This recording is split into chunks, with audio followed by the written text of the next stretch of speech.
আসসালামু আলাইকুম বন্ধুরা, কেমন আছেন সবাই? আশা করি ভালো আছেন। আলহামদুলিল্লাহ আমিও ভালো আছি আপনাদের দোয়া এবং ভালোবাসায়। তো আমার এই পিছনে যে গাছটি দেখছেন, এই গাছটির গুণ সম্পর্কে কিছু কথা আজ এই ভিডিওর মাধ্যমে তুলে ধরব। তো ভিডিওটি স্কিপ না করে দেখতে থাকুন, অনেক কিছু এই গাছের বিষয়ে অজানা তথ্য জানতে পারবেন। এই গাছটির নাম হচ্ছে ছাতিম গাছ।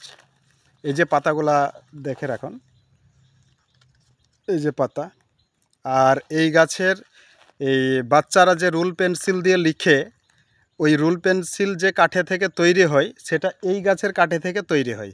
এই ছাতিম গাছের কাঠে থেকে ওই রুল পেন্সিলগুলো তৈরি হয়।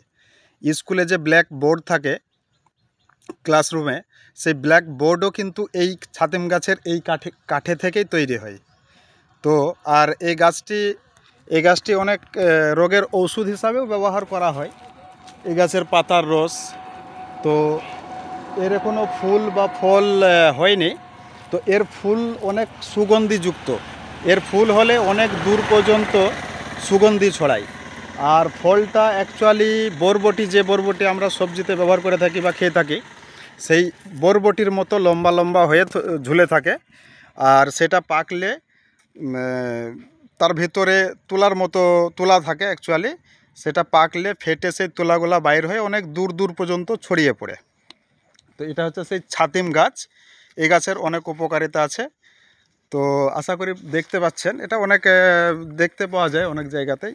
আমাদের ওইদিকে সচরাচর খুব কমই, কিন্তু বিষয়টা হচ্ছে এইদিকে অনেকটা বেশি। এই ঝাড়খণ্ডে এই গাছ অনেকই দেখতে পাওয়া যায়। এই গাছটির নাম হচ্ছে ছাতিম গাছ।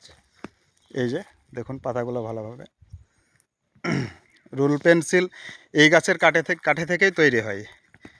আর স্কুলের ক্লাসরুমে যে ব্ল্যাক বোর্ডগুলো থাকে, সেই ব্ল্যাক বোর্ডও এই গাছের কাঠে থেকে তৈরি হয়।